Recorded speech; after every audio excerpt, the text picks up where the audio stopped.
Je crois que c'est dans Surat al-Rum, où Dieu, tu sais, souvent dans le Coran, Dieu, il va décrire sa miséricorde ou sa grandeur par des témoins. Il va prendre pour témoin l'alternance du jour et de la nuit. Il va prendre pour témoin le ciel et la terre, etc. Et là, une fois, dans cette sourate, il prend pour témoin la diversité de nos idiomes et de nos couleurs. Idiome, c'est les expressions, c'est les langues, etc. Donc, au-delà du fait que dans notre religion, la diversité est un vecteur positif, au-delà de ça, ce verset montre que c'est aussi une miséricorde divine, c'est aussi une baraka divine. C'est pas juste pour faire beau, c'est pas juste pour faire joli. Ce peuple Harari, qui est descendant du peuple éteint des Arla, a fondé une cité au XIe siècle qui s'appelle Harar et qui est très particulière parce que c'est une cité qui est responsable de la propagation et de la diffusion de l'islam dans toute l'Afrique de l'Est. Pourquoi on a appelé du coup le documentaire Harar, la cité islamique oubliée? C'est parce que, en tout cas, à ma connaissance, c'est un sujet qui est très peu qui n'est pas autant connu, valorisé. Tu parlais de pas valorisé, ne serait-ce que dans la communauté musulmane, ça fait partie de notre patrimoine, on l'a pas dans notre mémoire collective. Et c'est à ce moment-là qu'on se rend compte qu'on est au cœur de l'Europe. Géographiquement parlant, la Bosnie, c'est le cœur de l'Europe. Et on est en présence d'une population musulmane autochtone, les Bosniaques, dans un environnement qui nous est très familier, à 1h30 de Paris.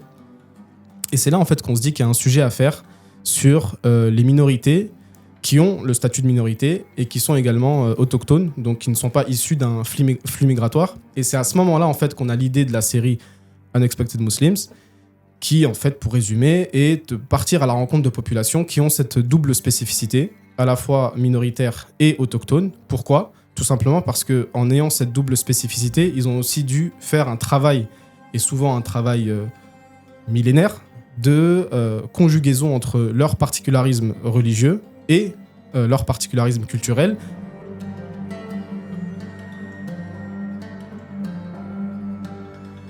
Bonjour et bienvenue dans ce nouvel épisode de Phare dans lequel nous recevons aujourd'hui Dhia Ben Nasser. Dhia, bonjour. Bonjour. Dhia, tu es membre du collectif Repères Évocation. C'est ça. Et réalisateur de la série documentaire Unexpected Muslims. L'un des 3 réalisateurs, ouais. Ok. Dans lequel vous êtes allé donc avec tes collègues à la découverte des musulmans du bout du monde. Est-ce que tu peux nous parler de cette initiative ? C'est ça. Du coup, en fait, le nom de la série, c'est Unexpected Muslims, musulmans du bout du monde pour les francophones. Mais on verra par la suite que la série a eu un écho à l'extérieur du territoire plus important qu'en France. Et on verra ça par la suite. Mais du coup, tout a commencé, en fait, on était 3 jeunes. Donc Gabriel, qui était plutôt... il était étudiant en sciences politiques. Moi, j'étais dans la réalisation audiovisuelle. Et Wissem, qui était dans une formation de journalisme. On était tous étudiants. Et on se disait qu'à nous 3, en fait, on pouvait faire des documentaires, tout simplement, parce qu'on voulait voyager. Ce qui nous reliait, c'était le fait de voyager, mais avec, on va dire, une problématique, du sens, entre guillemets, et parce qu'on avait la bourse, et on ne savait pas quoi en faire. Mais tout a commencé, en fait, avec Gabriel qui voulait faire le transsibérien. C'est compliqué, le transsibérien, et en plus, c'est pas du tout quelque chose de roots, au final, parce que c'est devenu un voyage de luxe. Donc, très peu accessible avec la bourse. Très peu accessible avec la bourse. Et lui, il était vraiment passionné d'Europe de l'Est de manière générale et de Bosnie par rapport à la guerre qui a eu lieu. Et en fait, quand on part en Bosnie, c'est vraiment sur un coup de tête. On n'a pas de projet particulier. La seule idée qu'on avait, c'était de voir un petit peu, de rencontrer les jeunes qui n'ont pas vécu la guerre, mais qui vont subir les conséquences, enfin, qui sont en train de subir les conséquences de cette guerre-là. Mmh. C'était juste ça, notre idée. On arrive là-bas, on commence à travailler sur ce projet, et c'est à ce moment-là qu'on se rend compte qu'on est au cœur de l'Europe. Géographiquement parlant, la Bosnie, c'est le cœur de l'Europe. Et on est en présence d'une population musulmane autochtone, les Bosniaques, dans un environnement qui nous est très familier, à 1h30 de Paris. Et c'est là en fait qu'on se dit qu'il y a un sujet à faire sur les minorités qui ont le statut de minorité et qui sont également autochtones, donc qui ne sont pas issus d'un flux migratoire. Et c'est à ce moment-là en fait qu'on a l'idée de la série Unexpected Muslims, qui, en fait, pour résumer, est de partir à la rencontre de populations qui ont cette double spécificité, à la fois minoritaire et autochtone. Pourquoi ? Tout simplement parce qu'en ayant cette double spécificité, ils ont aussi dû faire un travail, et souvent un travail millénaire, de conjugaison entre leur particularisme religieux et leur particularisme culturel, et à chaque fois vis-à-vis on va dire, d'un environnement différent. Donc leur particularisme religieux, c'est vis-à-vis de la région dans laquelle ils vivent, et leur particularisme culturel, ça va être vis-à-vis, on va dire, du berceau islamique. Et c'est là où justement on s'est rendu compte que ça avait un nom, cette thématique, c'était justement l'islam des confins, l'islam de la périphérie. Et on en reparlera un peu plus tard, mais c'est comme ça en fait que ça avait démarré. Et donc vous êtes allé à la découverte de nombreuses communautés. C'est ça. Donc la communauté musulmane de Bosnie, vous êtes allé au Mexique, en Chine, en Éthiopie. C'est ça. Quelles sont les spécificités de ces communautés-là et comment l'islam finalement est arrivé dans ces régions? Je pense forcément à la Chine où c'est une communauté qui est assez spécifique. Les Hui. Oui. Et au Mexique aussi. Au départ, en fait, comment on choisit les communautés? Déjà, on voulait faire un premier jet dans la série, c'était une communauté par continent. Donc le continent européen, les Bosniaques. Le continent asiatique, c'est assez vaste, donc on s'était dit qu'on allait faire l'Asie centrale et l'Asie du Sud-Est. L'Asie centrale, forcément, la Chine, c'est incontournable. On a appris via la recherche de communautés que l'islam qui arrive en Chine est un islam très très très ancien, voire même dans certaines sources, ça serait Saad ibn Abi Waqqas, donc un contemporain du prophète sallallahu alayhi wa sallam qui a mis les premiers, qui s'est installé en Chine pendant un moment et qui aurait même fondé une mosquée qui serait l'une des mosquées les plus anciennes de l'histoire musulmane. Et c'est comme ça qu'on est rentré dans l'histoire de la Chine et c'est comme ça qu'on a découvert l'ethnie majoritaire musulmane qui sont les Hui. En Chine, il y a 56 minorités ethniques. Dans ces 56 minorités ethniques, une dizaine sont musulmanes. Et dans ces dizaines-là, on a les deux principales, donc les Hui et les Ouïghours. On connaît bien les Ouïghours avec ce qui leur arrive en termes d'oppression et voire même pour certains de génocide. Les Hui, c'est un destin et c'est une histoire assez différente. Et ça collait un peu plus avec notre thématique parce que les Hui parlent le mandarin. D'accord. Ils sont ethniquement issus d'un brassage ethnique, mais la dominance, on va dire, elle est Han. Alors que les Ouïghours, justement, bien qu'autochtones également, ils parlent une langue turkmène et ils sont plutôt rattachés à on va dire, un environnement culturel et géographique de l'ouest de la Chine. Des musulmans bosniaques et des musulmans Hui, ils mobilisent une identité musulmane qui est bien intégrée dans le champ culturel des pays dans lesquels ils se trouvent. Justement, c'est ce qu'on va voir par la suite, dans le sens où intégrer la question n'est pas supposé se poser parce qu'ils sont autochtones. Et c'est ça qui nous intéresse justement, c'est le fait de leur statut de minorité non issue d'un flux migratoire. Ou alors s'il est issu, il est tellement ancien ça n'a plus une grande importance. En fait, ils sont là, ils ont toujours été là. Voilà. Donc, ce qui va être plutôt intéressant dans ces communautés-là, c'est comment ils ont préservé leur particularisme tout en étant partie intégrante du paysage national lorsque, justement, la région deviendra nation. Je parle de ça par rapport à la Bosnie parce que souvent, les gens me disent « mais les Bosniaques, ils sont majoritaires en Bosnie ». Oui, la Bosnie, c'est un nouveau pays qui a été créé dans les années 90, mais historiquement parlant, les Bosniaques sont un des peuples parmi les Slaves du sud de la région qui a pris plusieurs formes. Ça a pris la forme d'un empire, d'un royaume, etc. Notamment, il y a eu la Yougoslavie, etc. Donc, en fait, c'est ça qui nous intéresse. On dézoome encore plus minoritaire à l'échelle de l'Europe. C'est ça, et même à l'échelle de la région, de l'Europe, des Balkans. Donc l'Asie, c'était les Hui qu'on trouvait intéressant à étudier. L'Amérique, on s'est posé la question parce que forcément, en tout cas dans l'histoire officielle, l'histoire qu'on connaît, l'islam en Amérique vient très tardivement. En tout cas, ne fait pas partie, on va dire, de la map de la civilisation musulmane. Et donc, comment ça s'est passé ? Je déménageais et je suis tombé sur les magazines Géo. Okay. Et comme par hasard, je feuilletais un magazine Géo et je voyais un petit paragraphe sur les Tzotzil du Mexique musulmans. Donc forcément, j'étais en plein dans la thématique. J'ai dit, on va aller là-bas, on va aller voir. Et c'est comme ça qu'on les a identifiés. La Donc le bourse a pris troisième. un échelon depuis ou... Et non, justement, c'est l'inverse, parce qu'après, il n'y avait plus la bourse, et c'est un projet associatif, donc ça nous coûtait de l'argent plus que ça nous en ramène, et jusqu'à aujourd'hui d'ailleurs. Mais le Mexique, ça devient du coup la troisième destination via cette découverte. Et le quatrième, donc qui clôt, on va dire, les 4 continents, Ouais. c'est l'Afrique. L'Afrique, forcément, avec l'Afrique du Nord et l'Afrique de l'Ouest, on a quand même un islam très ancien, majoritaire, donc la question ne se posait pas trop pour notre série. Donc on s'est intéressé plutôt à l'Afrique de l'Est. Et forcément, comme tout musulman, on connaît l'histoire de la première hijra en Abyssinie et la question naïve qui se pose, que sont devenus les gens qui sont restés là-bas? Donc c'est comme ça que ça a commencé la recherche. Donc c'est à ce moment-là qu'on avait 4 communautés, 4 continents, 4 environnements totalement différents et qu'on pouvait vraiment se lancer dans la réalisation de cette série. Et t'en as parlé, brièvement. Donc, ces communautés-là, comment elles mobilisent leur identité donc musulmane, dans un contexte minoritaire, et voire hostile, on peut en parler en Chine, comment ils le mobilisent, comment on le voit? Alors, chaque minorité a un destin et une histoire différente. Il y a quand même pas mal de points communs. Mais de manière générale, déjà, ce qui est intéressant, c'est que c'est pas linéaire. Il y a des cycles, en fait. Si on prend les Hui, il y a eu des cycles d'oppression, des cycles où ils faisaient partie de l'élite, des cycles où ils ont vécu des génocides, des cycles où il y a eu plus de tolérance.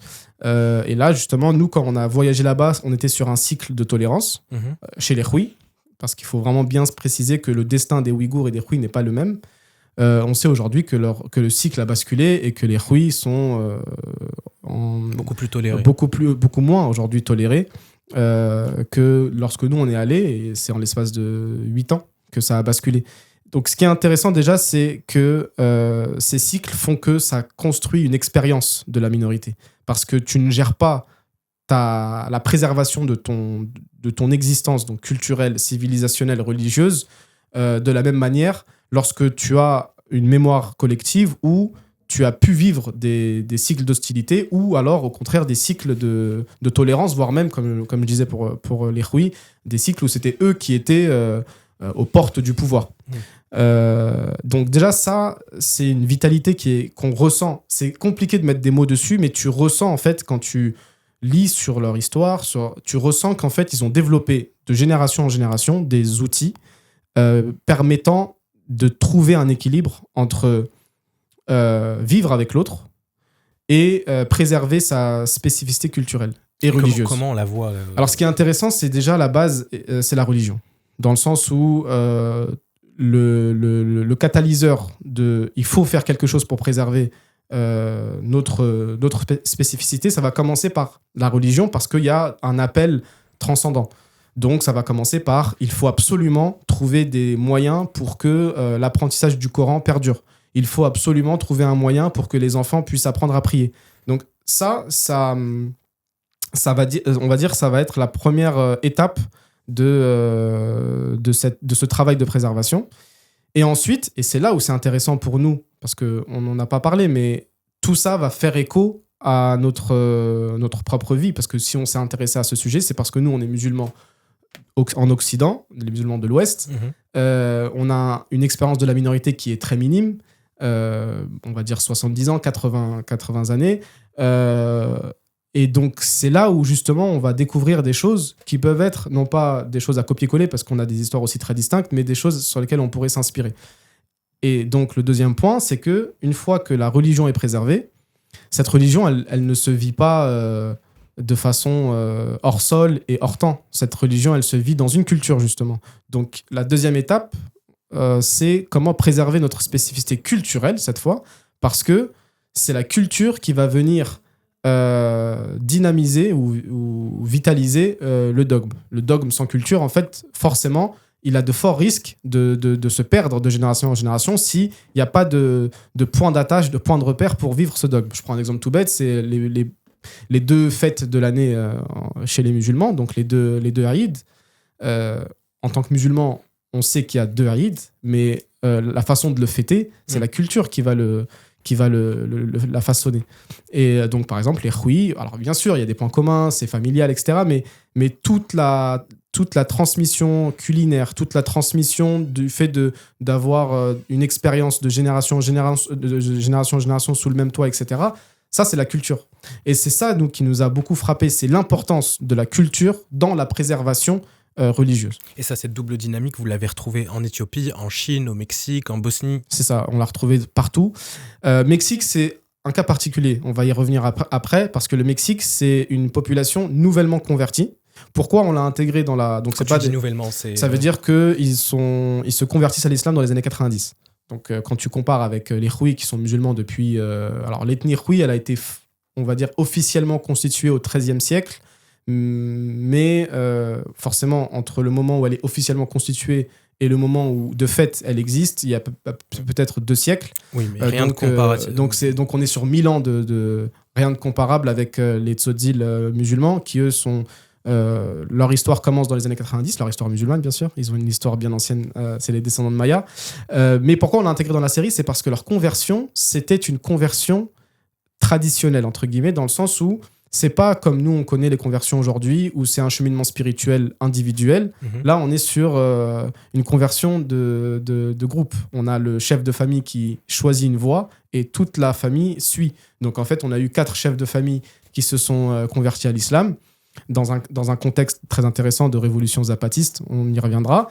Et du coup, du jour au lendemain, entre guillemets, on a eu un village musulman. Donc ça, c'était la petite parenthèse. Mais si on reprend sur les autres communautés, tu me disais, comment les deux dynamiques se vivent. On a par exemple des paradoxes. En Bosnie, tu peux avoir des gens qui te disent « je suis musulman, mais je crois pas en Dieu ».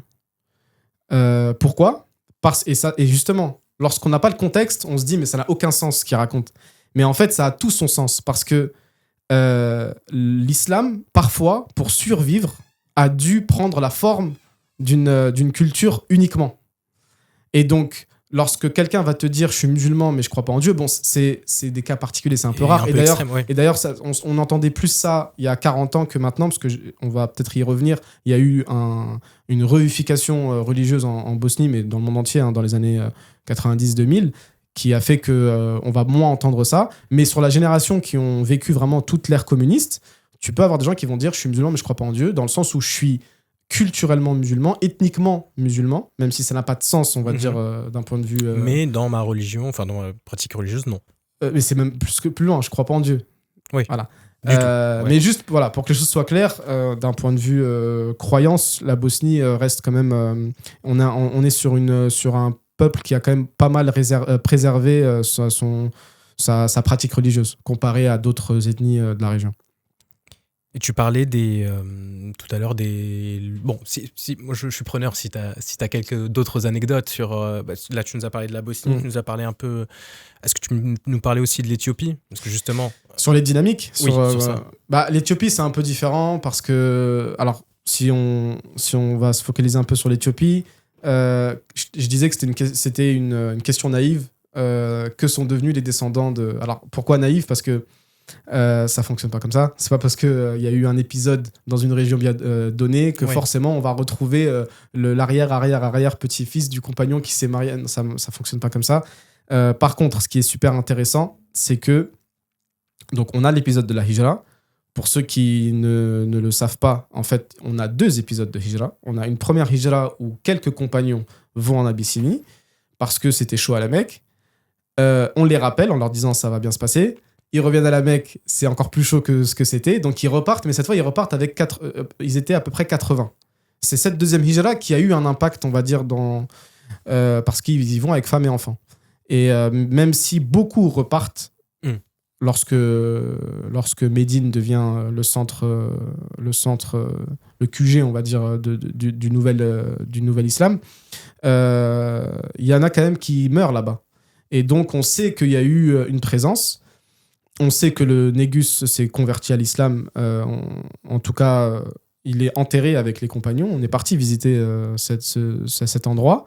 Mais nous, la ville qui nous intéresse, mais elle nous intéresse après toutes ces recherches, c'est Harar, qui est en fait hyper loin géographiquement de l'ancien royaume d'Aksum, qui est dans le nord. Harar, on est sur plus de 1000 km dans le sud. On est plutôt vers la frontière somalienne. Et on est sur un autre contexte qui est en fait un peuple qui est descendant d'un peuple qui s'est éteint, les Arla.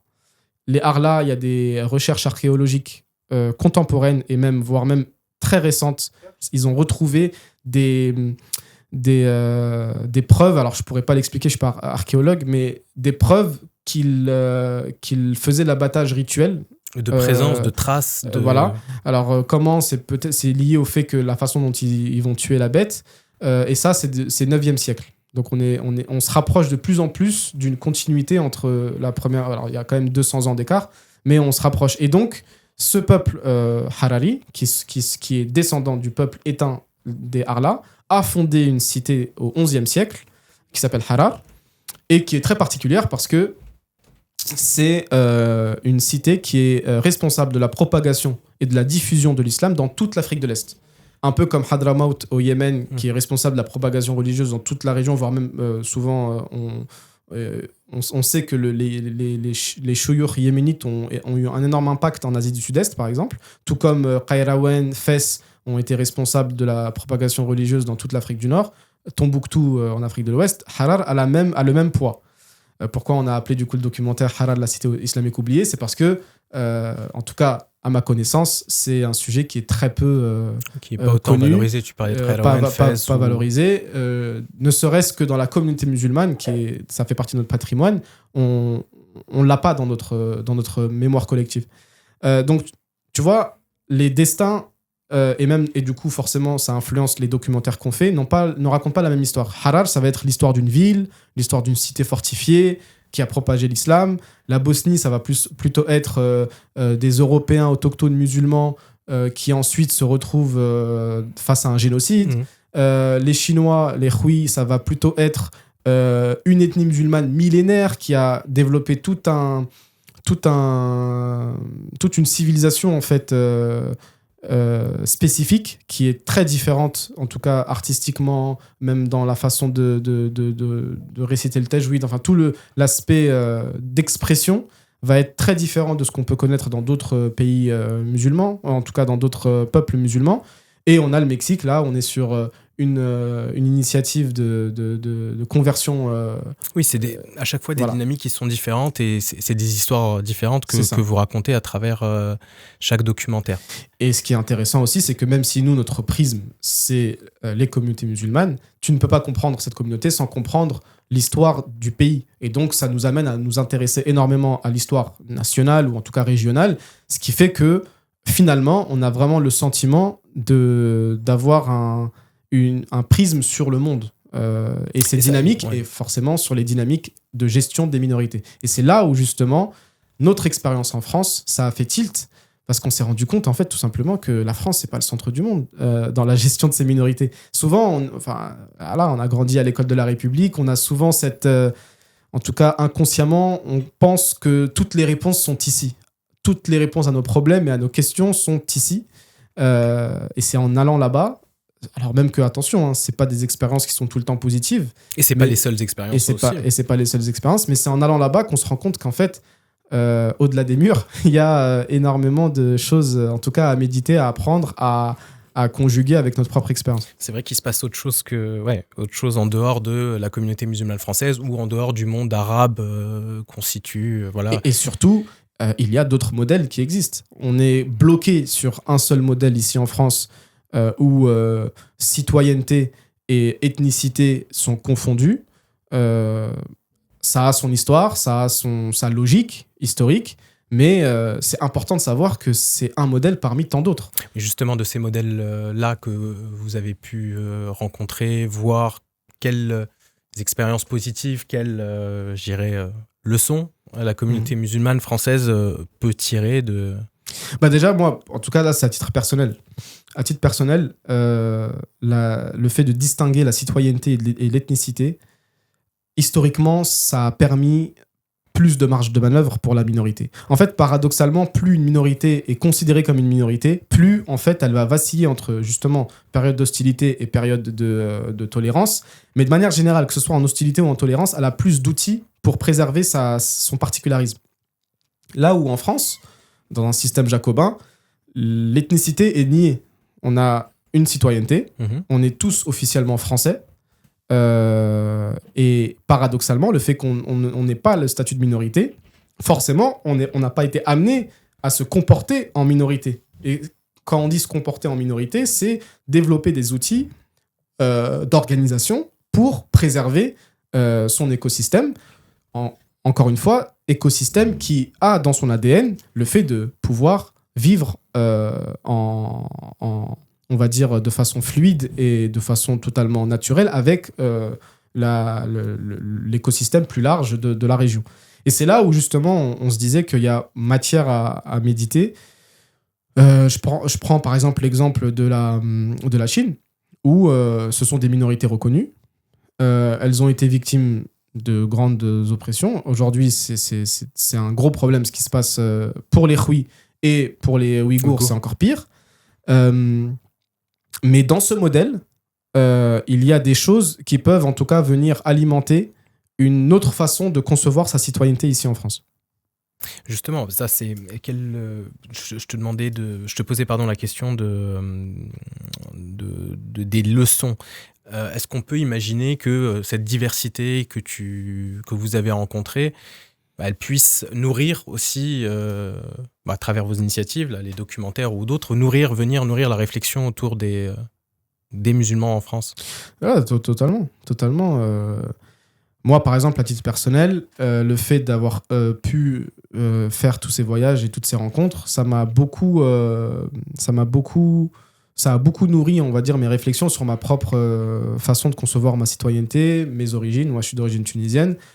Paradoxalement, le fait d'être allé dans tous ces pays du monde, ça m'a reconnecté avec mes propres origines, dans le sens où, encore une fois, le fait de dissocier citoyenneté et ethnicité, je trouve ça beaucoup plus sain dans la façon de concevoir une vraie présence sur un territoire. Parce que justement, là, ce qui se passe en France et le système assimilationniste qu'on connaît, mais encore une fois, qui n'est pas spécifique à la communauté musulmane, parce que on va pas rentrer trop dans le détail, mais le jacobinisme, c'était aussi une volonté d'uniformiser, d'homogénéiser les cultures en France. Ça n'a pas commencé avec les musulmans, ça a commencé avec les Bretons, avec les Normands, etc. Et justement, c'est peut-être notre présence qui réouvre en sorte une boîte qui a été fermée il y a bien longtemps. On sait qu'il y a eu, on appelle même, certains historiens parlent de génocide linguistique lorsqu'il a fallu uniformiser la langue française dans toutes les régions.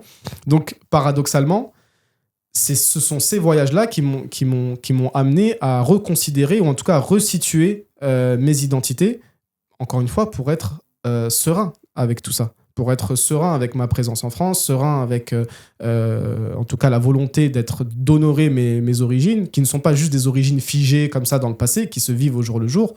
Donc, tu superposes en fait les dynamiques que tu as observées, tu les retrouves aussi en toi, donc dans la préservation de la culture, préservation de la religion. C'est un peu le conseil non, mais c'est un peu l'observation qu'on peut avoir et peut-être l'inspiration qui pourrait être donnée par exemple à la jeunesse musulmane française aujourd'hui. Alors, justement, là je parle en tant que croyant. En tant que croyant, justement, il y a un miracle il y a une sorte de protection miraculeuse de la religion, qui, de tout temps, elle a toujours survécu. Même à des points où on pensait que... Et je parle justement, par exemple, de la Bosnie, où il y a eu plus de 40 ans Enfin, ça a terminé sur un génocide, mais avant ça, il y avait une grosse période communiste. Avant ça, il y a eu les Austro-Hongrois. Enfin bref, on voit que c'est cyclique, mais que la religion revient toujours. Donc ça, je le relève plus du miracle. Enfin, quand je dis du miracle, c'est pour moi, il y a une protection divine. La question, c'est comment cette protection divine, comment nous, en tant qu'humains, on va l'utiliser à bon escient pour justement trouver des dynamiques qui permettent à ce que les communautés musulmanes non seulement s'organisent pour être suffisamment solides là où elles sont, mais dans cette solidité-là, sont vecteurs de proposition pour la société entière. Je pense notamment, par exemple, les Hui. Les Hui, je vous ai parlé du fait qu'elles étaient, à un moment donné, très proches de l'élite. Oui. À un moment donné, les Hui, en fait, donc une minorité, hein, mais elle était à l'initiative de l'économie, avec toute la route de la soie, c'est eux qui la contrôlaient. Beaucoup de chefs de guerre Hui qui étaient en fait ceux qui faisaient les victoires, etc., etc. Au point où, aujourd'hui, avec tout le contexte qu'on connaît comment les musulmans sont perçus en Chine, jusqu'à aujourd'hui, il y a des endroits qui sont devenus même des pèlerinages pour les khans de généraux Hui. Et donc ces lieux de pèlerinage, c'est des mosquées, parce que justement, c'était des gens, lorsqu'ils mouraient, ils étaient enterrés pas loin d'une mosquée. Donc on voit aussi, même dans un contexte où les religions ont très peu d'importance, enfin, en tout cas, ont été victimes de beaucoup de sabotage par les différents régimes chinois, on voit que ce qui a pu être apporté dans la région perdure. Et donc, c'est toutes ces dynamiques-là, en fait, qui peuvent être source d'inspiration en France. Merci, Dhier. J'aimerais me plonger un peu avec toi sur la réalisation, disons, pratique du documentaire. Là, vous avez sorti 4 documentaires. Toi, en tant que réalisateur, quelles difficultés tu nous as expliqué un peu le cheminement. Au début, c'était un peu, voilà, entre guillemets, à la cool. Mais sur place, une fois que vous êtes en Bosnie, une fois que vous êtes en Chine, etc., je suppose que ça a dû se professionnaliser et le résultat le prouve, mais quelles difficultés vous avez rencontrées justement? Parce que vous partez à la découverte de communautés que vous ne connaissez peu, dans des pays que vous ne connaissez pas, en tout cas pas du tout. C'est quoi la langue? Je veux dire, demain on nous jette en Chine, dans une Chine en plus spécifique. Comment on s'en sort? Ouais, c'est l'aventure en fait, c'est l'aventure. Et c'était crescendo, c'était de plus en plus dur. La Bosnie, ça reste un environnement qu'on connaît plus ou moins. La plupart des gens, ils parlent anglais. On débarque en Chine, c'est pas la même histoire. On débarque en Chine... Parce que dans l'ordre, vous avez fait Chine. Bosnie, Chine, Mexique, Éthiopie. Ouais. Donc, la Bosnie, plutôt facile. Quand je dis facile, je parle de... Ça nous a été facilité. C'est ça, vous rentrez en contact avec quelqu'un qui vous facilite un peu les choses sur place Chaque documentaire, il a son histoire différente. Si je donne des exemples, par exemple, la Chine, alors, il y a un point commun dans tous ces pays, c'est qu'on a toujours une sorte d'ange gardien. Ouais, et ça, c'est un truc de ouf. C'est vraiment ça. Donc, en Bosnie, c'était Kenan. En Chine, c'était une fille qui s'appelait Bao. En Éthiopie, c'est un homme qui s'appelle Mohamed. Au Mexique, c'est un homme qui s'appelle Ramiro. Ces mecs-là, ou cette dame-là, c'est des gens qui, on ne sait pas comment, mais on comprend très vite qu'ils savent exactement ce qu'on veut faire, pourquoi on veut le faire, et entre guillemets, la sincérité qu'il y a derrière ce projet-là. Et ils deviennent partie intégrante de ce projet, et ils vont tout faire pour que ce projet puisse aller au bout. Et il y a vraiment une continuité, il y a vraiment des anges gardiens, comme tu dis. Si on prend la Chine, par exemple, ça a commencé par... je sais pas si tu connais le réseau social Couchsurfing. Oui. C'est le Airbnb des pauvres. C'est pour squatter le canapé d'une personne dans un pays. Alors moi, je l'ai utilisé, forcément. Mais ce qui était intéressant sur ce réseau-là, c'est que la plupart des personnes inscrites sur ce réseau, de base, veulent faire des belles rencontres.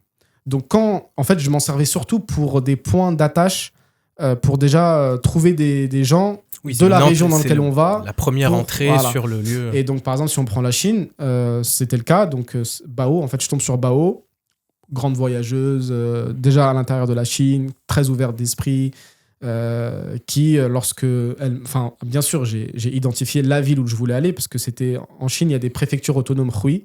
Ça ne veut pas dire qu'ils sont majoritaires là où elles sont, mais ça veut dire que plus ou moins, ils ont le contrôle administratif. Mais c'est plus symbolique qu'autre chose. Bref, j'avais identifié une ville. Et là-bas, j'ai envoyé des messages à tout le monde pour dire j'arrive là, est-ce qu'on peut discuter, est-ce qu'on peut, voilà, mon projet, etc. Jusqu'à tomber sur Bao, qui est une Han, qui n'est pas Hui, qui n'est pas musulmane d'ailleurs, qui a grandi toute sa vie avec des Hui.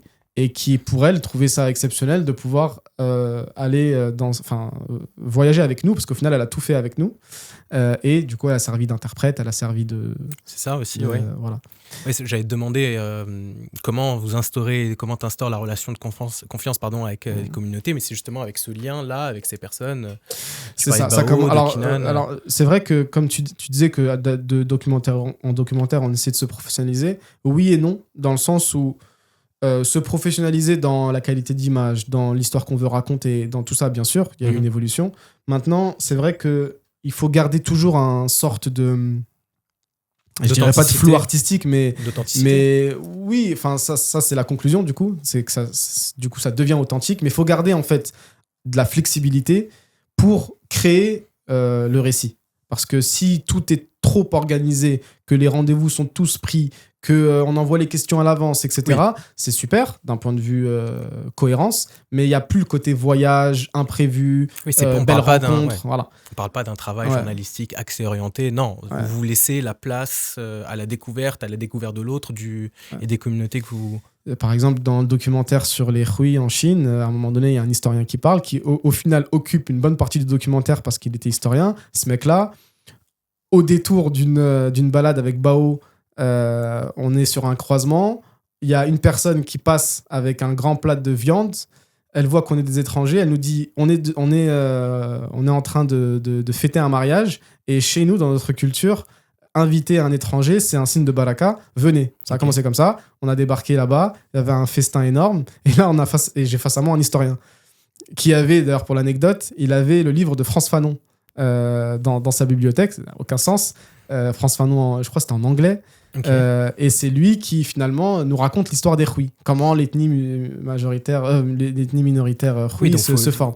Et ça, je peux t'en raconter plein des anecdotes comme ça où il y a beaucoup de spontanéité dans ce qu'on fait. Et d'ailleurs, c'est pour ça qu'on ne se positionne pas sur des documentaires ethnologiques ou on se positionne sur des documentaires de voyage, mais avec une envie de respecter et d'honorer l'histoire qu'on raconte et les gens qu'on a rencontrés. Donc, c'est vrai qu'on va beaucoup prêter attention au fil conducteur historique pour bien être en cohérence avec l'histoire globale du peuple, quoi.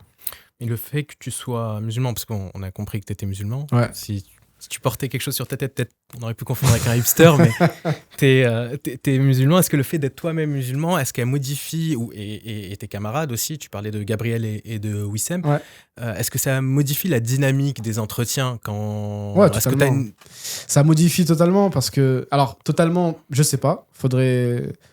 J'ai aussi fait des très belles rencontres dans des pays où j'avais pas forcément ça comme projet. Mais c'est vrai que le fait que... Alors, et ça c'est très important parce que c'est ça aussi qui... on parle beaucoup, chez les musulmans, on parle beaucoup de Ummah. On parle beaucoup de communauté musulmane, etc. Moi, ce que j'ai vécu avec eux, c'est vraiment le sens de la Ummah. Ça veut dire, on se retrouve par exemple à un moment donné, on fait une balade en montagne, une petite mini-rando. On se retrouve dans une mosquée perchée dans la montagne, en Chine, donc on ne comprend pas la langue, on ne comprend rien du tout. On voit juste que c'est une mosquée. D'ailleurs, on ne remarque pas que c'est une mosquée au départ, parce que si vous voyez les documentaires, vous verrez que les mosquées chinoises, c'est en forme de pagode. De loin, il n'y a pas de différence avec un temple bouddhiste. On comprend que c'est une mosquée parce qu'il y a des inscriptions islamiques devant. On rentre à l'intérieur. Là, on retrouve toute une famille. Et le point de départ de la communication, c'est la Fatiha.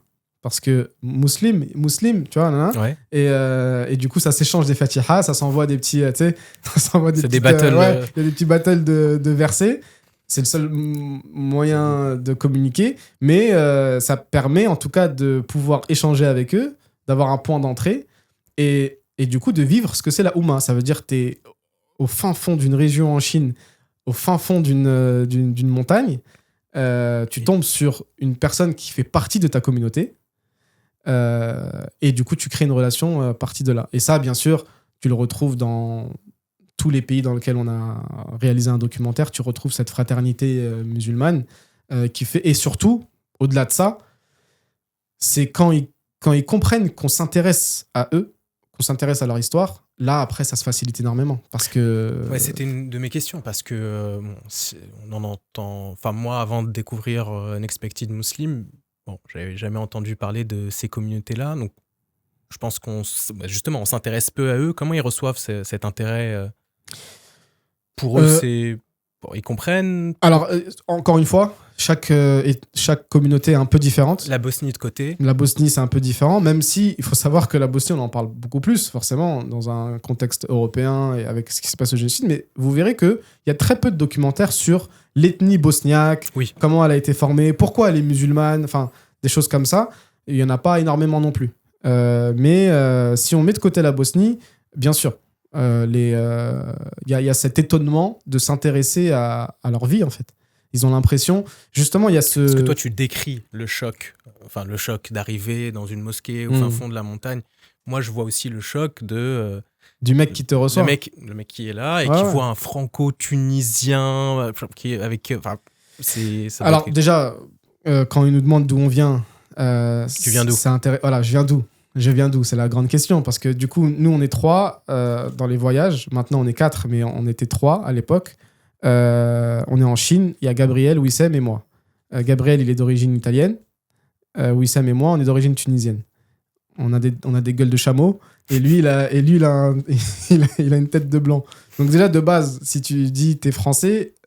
déjà tu perds du temps parce qu'il va te répondre non mais t'es quoi, enfin je comprends pas, tu vois. Faut aller droit au but. Faut aller droit au but. Donc je suis tunisien, il est italien, mashallah. Et surtout ce qui est intéressant, c'est qu'avec nos gueules de chameau en Chine, avec les musulmans, en fait on symbolise ce que eux ils ont comme dans leur imaginaire collectif le premier shir qui est venu apporter la religion, parce qu'ils ont beaucoup justement on n'est pas rentré beaucoup dans le détail des transmissions, etc., du patrimoine, mais il y a un respect des anciens qui est énorme dans ces communautés-là, jusqu'à un point où, en fait, on se rappelle de la personne qui est venue propager la religion dans cette région.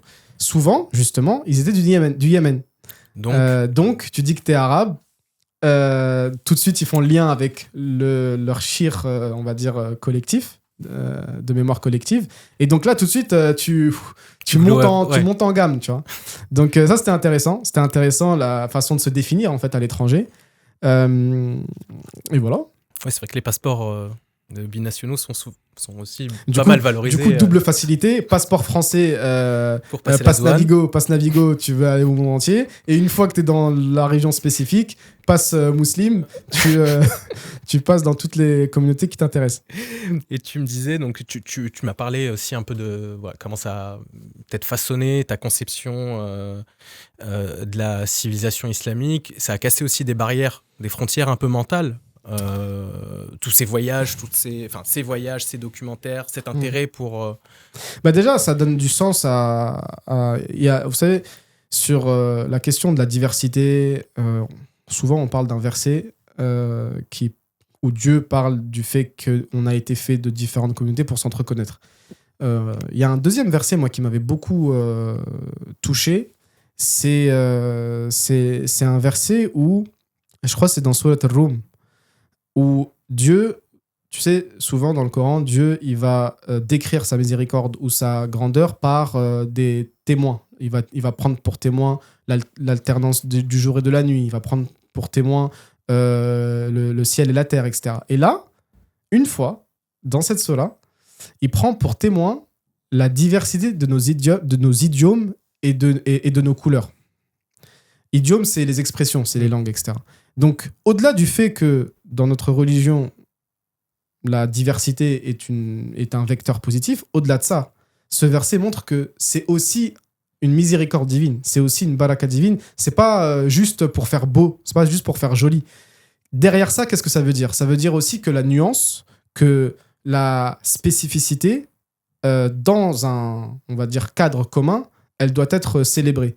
Et je pense que justement, dans l'esprit islamique, il y a cette capacité de trouver un juste équilibre entre une umma, justement, universelle, et des communautés spécifiques, avec une approche très diverse de pas mal de questions, qui peuvent aussi des fois être des questions très tranchantes, comme par exemple la structure familiale. On sait que les Comoriens vont avoir un système matrilinéaire. pour te dire à quel point, en fait, ça a fait écho, toutes ces rencontres, ça a fait écho aussi à ma façon de concevoir ce qui est différent. Et ça a aussi fait écho à quelque chose de plus noir, entre guillemets, sur l'incapacité qu'a l'Occident, malgré le marketing de la liberté, de l'égalité, de la fraternité, malgré le marketing de comment on est en capacité à intégrer un tas de communautés, ils sont tous français, etc. Derrière ça, en fait, je remarque, si on veut être gentil, une profonde méconnaissance des dynamiques des minorités et un profond manque d'expérience. Parce que justement, et c'est là où je veux en venir, ce que j'ai remarqué, moi, quand on compare l'histoire millénaire de la Chine, quand on compare l'histoire millénaire de l'Éthiopie, quand on compare les dynamiques totalement ultra complexes des Balkans, etc., et qu'on compare ensuite l'expérience qu'a la France avec les minorités, elle est très petite. Et il n'y a pas de problème à ça. C'est un fait, c'est factuel historiquement. Elle est pas très grande, l'expérience. Et d'ailleurs, malheureusement, elle est pas très longue et en plus, elle est tragique. Pas très parce que si on voit ce qui s'est passé avec les protestants, ce qui s'est passé avec les juifs, souvent, le cycle, il est dévastateur. Donc, encore une fois, c'est pas pour jeter la pierre ou quoi que ce soit. Au contraire, c'est pour dire soyons nuancés, soyons profonds dans notre analyse et surtout, il faut sortir de la vision franco-française de ces sujets-là. Il faut puiser dans toutes ces expériences-là parce que l'on veuille ou non, notre expérience de la minorité, en l'occurrence musulmane, nord-africaine, ouest-africaine en France, c'est tellement récent qu'on est encore dans entre guillemets, le crash test. Et donc, c'est à nous de trouver c'est à nous de trouver des réponses. Il n'y a pas de réponse toute faite. Il n'y a pas de réponse toute faite en Chine, il n'y a pas de réponse toute faite en Éthiopie ou ailleurs. Il y a des fragments d'expérience qui viennent nourrir un vrai sujet en France qui est crucial parce qu'à un moment donné, il va falloir mûrir sur ces questions-là, que ce soit on va dire, le territoire, que ce soit le pays en tant que nation et la communauté musulmane, dans les deux sens, doivent mûrir sur ces questions-là. Et on espère. Et ça, on l'a découvert bien sûr longtemps après. Hein. L'époque de la bourse, elle est bien lointaine. On a découvert bien après que en fait, ces rencontres-là pouvaient nourrir ce débat qui est extrêmement important. Et vous avez notamment évolué, aussi nourri en fonction, au fur et à mesure des documentaires. Où est-ce qu'on peut regarder ? Où est-ce qu'on peut revoir peut-être ces documentaires ? Alors, les 3 premiers documentaires. Si on veut être... la Bosnie, vu qu'on l'a fait il y a très longtemps, on est en train de le refaire. Pour 2 raisons. La première, c'est parce qu'on a loupé ce que nous, on pense comme le sujet le plus important, qui est justement retracer la spécificité de l'ethnie bosniaque. Alors que le premier documentaire, ça va plus être, comme je le disais... Excuse-moi, je te coupe, Diel. Ouais, quand tu dis très longtemps, c'était quand ? C'était en 2013. Voilà. 2013-2014. Donc là, on est en train de le refaire. Ensuite, la Chine et le Mexique, vous pouvez retrouver ces documentaires-là sur Vimeo en VOD, vidéo à la demande, ou alors sur les plateformes de streaming comme Maya+, en France. Et justement, ça a fait écho. Ce que je disais, c'est que ces questions-là ont fait plus écho à l'étranger qu'en France. Du coup, on est sur une plateforme en Malaisie et une plateforme aux États-Unis, UsHub TV et Dourio+, pour découvrir nos documentaires. Donc, c'est en streaming.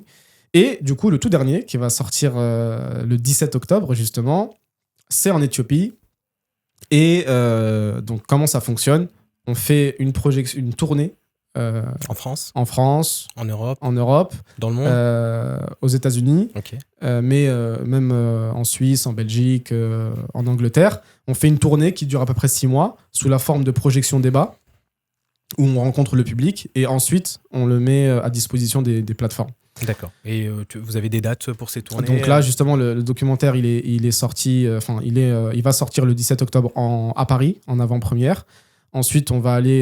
Il y a une tournée aux États-Unis qui est prévue juste après, qui va durer 2 mois, à peu près 2 mois. Et ensuite, on va, à partir de décembre, janvier, février, on va se concentrer sur la France et l'Europe. De toute façon, toutes les dates seront disponibles, sur Nexpected Muslim. Donc, vous avez tous les réseaux.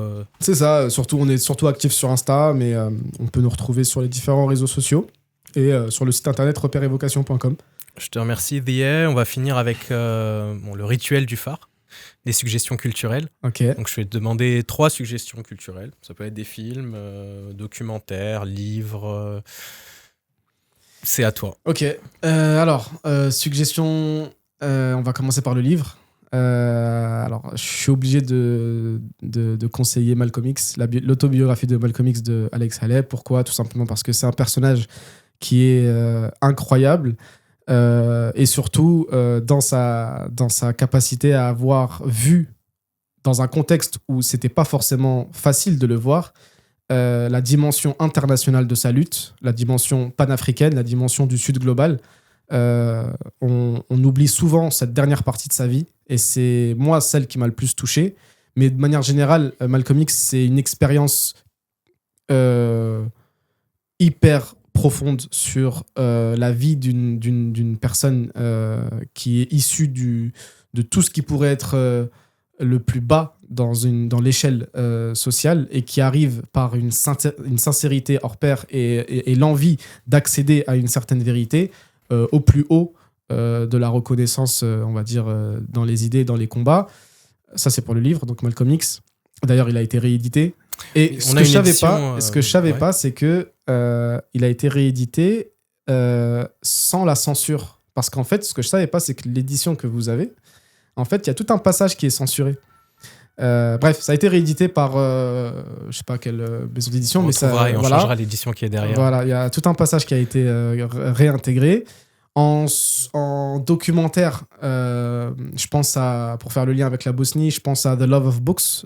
C'est un documentaire Al Jazeera hyper intéressant sur comment, pendant le siège de Sarajevo, comment la bibliothèque islamique à préserver et à sauver tout le patrimoine et tous les livres de leur bibliothèque, tout simplement, en les mettant dans des cagettes de bananes, de fruits, quoi. Et je sais pas si tu connais un peu le contexte du siège de Sarajevo avec les snipers, etc. Et en fait, il y avait toute une organisation autour de 4-5 personnes pour sauver les livres. Il faut savoir que finalement, les livres ont été sauvés. Pas un, ils en ont perdu un. Et ils l'ont retrouvé 10 ans plus tard dans un appartement. Pour vous donner un peu l'importance de ces livres, il y avait par exemple, il me semble, des originaux de Razali et bien d'autres. Et vous savez que la Bibliothèque nationale a été bombardée et des centaines de milliers de livres ont été brûlés. Et du coup, par l'héroïsme de 4 ou 5 personnes, ils ont pu préserver. Donc, c'est The Love of Books sur Al Jazeera, très, très intéressant. Après, on va finir sur une initiative. J'ai envie de mettre en avant une initiative. C'est les éditions Sarrazin. Il a changé de nom il n'y a pas très longtemps, mais il est donc c'est un frère qui est à l'initiative de c'est une série de magazines ou de romans, mais de manière générale c'est littérature qui va puiser dans tout l'héritage de la civilisation musulmane, très accessible. Il fait un énorme travail dans je dirais pas la vulgarisation, mais en tout cas dans l'accessibilité de cette histoire-là à tous les francophones. Et son travail, il est essentiel. Donc, je voulais vraiment saluer l'initiative et bien sûr la mettre en avant. Sarrazin qui est également disponible sur tous les réseaux. Et Sarrazin qui est disponible sur tous les réseaux. Et je salue le frère très chaleureusement. Dhia, merci beaucoup. Bon courage pour cette tournée. Je rappelle que ça commence le 17 octobre à Paris. On mettra le lien pour réserver sa place et je te remercie. Merci à toi. Quant à moi, je vous retrouve très bientôt pour un nouveau podcast. D'ici là, n'hésitez pas à continuer à nous soutenir et à nous suivre sur les réseaux sociaux.